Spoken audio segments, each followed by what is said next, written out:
moom moo nekk exactement wala kon le vote a débuté à 10h58 avec le ministre Abass Fall comme premier électeur. 4 candidats nag ñoo bëgg a daal di accéder aussi li nga xam ne moo di boobu de fauteuil bu maire bokk na si Ngona Meng bulletin vert, Abass Fall bulletin jaune, Daouda Gueye bulletin rose ak ki nga xam ne moo di Mouhamed Sey mu nekk bulletin bleu. Donc nag la capitale suit ce scrutin de près, consciente de son issue pour redéfinir l'avenir politique administratif de la municipalité exactement. Alors ñu ne jamono ji suñuy xool ki nga xam ne moo di Abass Fall moo daal di door li nga xam ne moo di justement vote bi moo nekk aussi en première ligne mais résultat yi certes génnagul naka na daal di jàngatee lu nu mel. maa ngi dégg aussi ñu jàpp ni Pastef xamoon nañ yëf yi wóor na ko moo waral mu daal di déposer exactement candidature en foofu saanu maire ba. Oui, mais Pastef, c'est un groupe, un groupe de politique comme tout le monde. C'est une formation politique comme tout le monde. Pourquoi on dit Pastef Hamonako et on ne dit pas Tahaou Sénégal Hamonako? Mais c'est ça. Mais élection, c'est une compétition. Élection, c'est un concours. Le meilleur gagne. C'est ça les élections. Il faut convaincre les électeurs, que ça soit la municipalité. Il faut les convaincre pour nous voter là.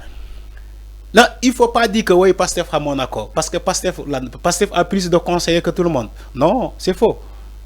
Je rappelle que le conseil municipal, lui, d'ailleurs, voté à base des coalitions. Il y avait une coalition qui s'appelait, comment dirais-je, Yewi Askanui. Ce n'est pas Pastef. Yewi Askanui. Et Yewi Askanui, Tahaou Sénégal, tu la bok. Barthélémy Dias et consort, tu la bok. Maintenant, tu es venu élection. Il faut savoir que c'est le conseil municipal qui vote. Ce n'est pas les Sénégalais, ce n'est pas les Dakarois. C'est le conseil municipal qui vote. Le conseil municipal, Bobo, amna fa wa taxaw, amna fa ay camp Barthélémy Dias. D'ailleurs, je rappelle que Barthélémy Dias, mu ngi wax demb ci sortiam, ni que tous les les conseillers municipaux de l'opposition, ñi dem ci élection yoyu, c'est comme si ils ont trahi Dakar. C'est comme si dañoo jàmm Dakar paaka ci ginaaw. C'est ce que Barthélémy Dias a dit. Il a ouvert les fronts sur l'opposition. Parce que Barthélémy Dias, il veut coûte que coûte être maire, il veut coûte que coûte revenir à la mairie. Moudiaral même, il a attaqué l'opposition. Pour nous Barthélémy Dias, comment il se comporte? Diamano Bini. Parce que mairie de Dakar, moi, ñor. Dara ñoruko. Que pourquoi yakar ni xarit Barthélémy Dias, tu te trompes. Il a dit, il y avait des consultations la nuit. C'est ce que Barthélémy Dias a dit. Mais il a été élu par les Sénégalais. Il a été élu par les Sénégalais oui, au suffrage direct, exactement. Oui, donc, Barth méritait bien exactement cette mairie quand même. Il ne faut pas confisquer ces votes-là. Nous tous, on est de bonne voie. Tout ce qui a été élu élu par des Sénégalais. Moi, je dis fi ñu fal ñu ne ay xar ñoko fal wala ay bëy ñoko fal. Mais képp ku falu parce que ay sénégalais ñoo la fal que ça soit mairie bu mënti doon.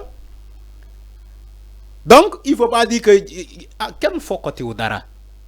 Barthélémy Dias ci boppam moo ko wax nee ne ay consultation am na ay nit yoo xam te ñu ngi ci opposition bi bu guddi gi jotee ñu sangoo der bu kii. C'est ce que Barthélémy Dias a dit hier te kenn sexalu ko lem moom Barthélémy Dias moo ko wax il a tiré sur l'opposition. Jamono bii nii Barthélémy Dias moom wóolatul kenn nee na ay membres de l'opposition dañ ko ñëw seeti guddi di wax fa ay conneries moom ay conneries la jàppee ay wax lu dul kii di mais ñoom xam nañu bu baax moom lu mu leen tontoo. Cela veut dire le gars il a ouvert son feu, il a ouvert le feu sur toute l'opposition parce que il sait que bu ñu demee ci élection il va perdre la mairie de Dakar. Khalifa Sall même n'a pas choisi Barthélémy Dias. Il a choisi Ngone Mbeng. Fall la déparé. Mbirmi fall la déparé. Le fait que Khalifa Sall même n'a pas choisi Barthélémy Dias. Non, c'est ça la réalité. Donc Barthélémy Dias, merewul Sonko, merewul Diomaye. Xama kan la mere? Khalifa Sall la mere. Khalifa la mere. Barthélémy Dias, opposition bi la mere. Parce que moi, tu as opposition, Bobo. Que beaucoup d'hommes qui élection, Bobo. C'est comme si tu as trahi Dakar. Alors que c'est pas la mairie de Dakar, c'est pas Dakar seulement. C'est une mairie du Sénégal. Alors, mais ñu gis ni ki nga xam ne que moo di justement Barthélémy Diaz Bataille mu jàpp ni Dakar il faut ñu delloo leen exactement seen ay vote parce que aussi yëf yi yomb na lool xëy koo xam ni itam Sénégal yëpp ñoo ànd voteel ko Dakar Ndiaye gi yëpp nga ne benn décision bu préfectorale wàccee na ko si nga xam ne que moo di mairie bi mais tamit une victoire si méritée est-ce que doon woon que ni beneen maire bi dafa war a ñëw 2027 ñu xam ni kii fii ak fii la mënee exactement aussi est-ce que Pastef war a nangu lu nu mel comme si que ñoom dañoo bëggoon récupérer exactement la mairie de Dakar.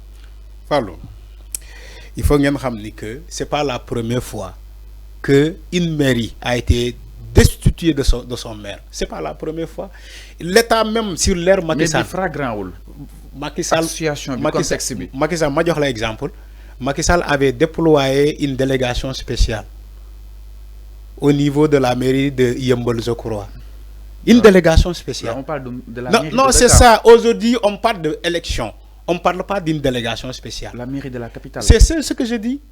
Khalifa Sall, quand il a perdu la mairie, c'est à cause de Kane, c'est pas Macky Sall. Fallou, pour te dire que Fallou, yo da ngay gawa faté parfois. Li nekul lu bess. Yo da ngay réré mbir.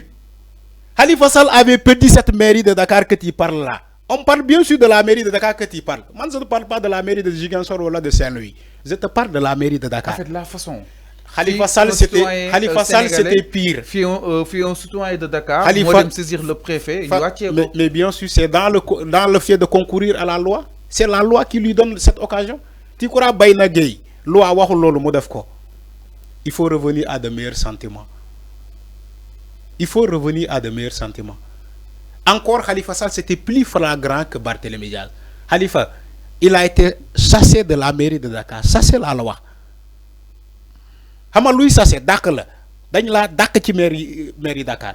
Hama Barthélémy Diaz, on a dit que loi, un citoyen ou bien un conseil municipal de la mairie de Dakar, moi dem saisir le préfet. Bayna Gueye bi ngay wax ni.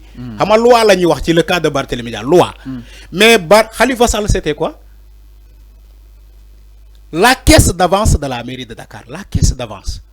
Macky Sall l'a chassé de la mairie de Dakar. Daf ko dak. Khalifa est resté 2 ans sans procès. Bala ñuy def procès en 2018 di ko condamné. Mais Fallou, faté xaju fi.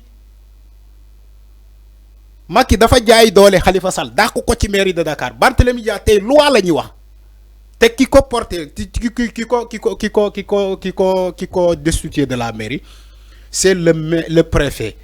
C'est un citoyen de Dakar, Momo, déposé requête bobo. Où est le problème? Le débat c'est où? Vous qui voulez défendre Barthélémy Dias, le débat c'est où? Je pose la question, le débat est est-ce que Barthélémy Dias dañ ko jaay doole? Génné ko ci mairie de Dakar? Non. Vous faites que la Cour suprême serait la première institution à dire que non, les gars sont là.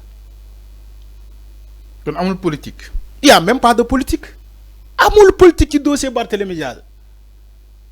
Bailen parfois di game qui affaire bi. Il n'y a même pas de politique. Donc, vous faites que wolu na bopam, il devait être candidat qui élection municipale dini. Mais Khalifa ne l'a pas choisi. Khalifa a choisi Ngone Mbeng. Moi, le Barthélémy Diaz, c'est un gars frustré. Il est frustré. Il tire même sur l'opposition. Maintenant, il n'a plus d'amis. Amoul Harit. Non, il n'a plus d'amis. Il n'a plus d'amis. Barthélémy Diaz n'a plus d'amis. Il tire sur l'opposition. Il tire sur tout le monde. Parce qu'il est frustré. Il veut récupérer coûte que coûte cette mairie-là. C'est pas comme ça que ça se fait. Il faut entamer les procédures normales. Vous faites que Barthélémy Diaz veut récupérer la mairie, c'est ce qu'il a fait au niveau de la Cour suprême. Haral la requête de la Cour suprême. Comme à la dernière minute. Comme il l'a dit, ça passe ou ça casse. C'est ce qu'il a dit. À la dernière minute aussi, la Cour suprême a précisé que dina génne affaire yi niki li nga xam ne que moo di 12h donc avancé nañ ko exactement alors xam na ni 12h rek heure bi benn la ñoom ñi ngi defal élection 12h Cour suprême génne franchement xaw naa jaxasoo. Fallou garde ton mal en patience. Garde ton mal en patience. Non, en fait, j'ai pas mal. Mais avec tu as mal. 12 heures, les résultats. Si tu as mal, tu souffres énormément. Mais tu dois garder ton mal en patience. C'est ce que je t'ai dit au niveau de la Cour suprême. Alors, ce n'est pas une institution administrative comme la mairie. La Cour, c'est un tribunal. C'est un tribunal. Moi, tribunal, Sénégal, c'est la Cour suprême. Donc, si la Cour suprême dit qu'elle va rendre cette verdict à partir de 12h, ou bien 14h, ou bien 15h, ou bien 17h, ou bien 18h, il faut attendre cette requête-là. Parce que requête Bobo, le camp de Barthélémy Diaz, ñom dañoo japp ni que ñom ñoy am deug. C'est en entendant Barthélémy Diaz parler hier, c'est comme si il a des informations yo xamantene ken amuko. Alors, quand il dit encore une fois, Fallou, quand il dit ça passe ou ça casse. Mon Barthélémy Diaz dafa yaakaar ni Cour suprême dina ko jox deug. Parce que tout simplement parce que tout simplement boo gisee les agitations de la Cour suprême, on a comme l'impression que la Cour suprême veut aider. J'ai dit on a comme l'impression comme la Cour suprême veut aider Barthélémy Diaz. Alors loolu dina si ñëw parce que cette précipitation de la Cour suprême, on comprend pas. Midi ci plateau bi la ñuy fekk inchallah la décision de la Cour suprême dina génn dañ ko daal di xaare ni. Alors du côté de la régie ñu ñëw si li nga xam ne que moo di la réaction de la société civile la bokk na ki yor seen kàddu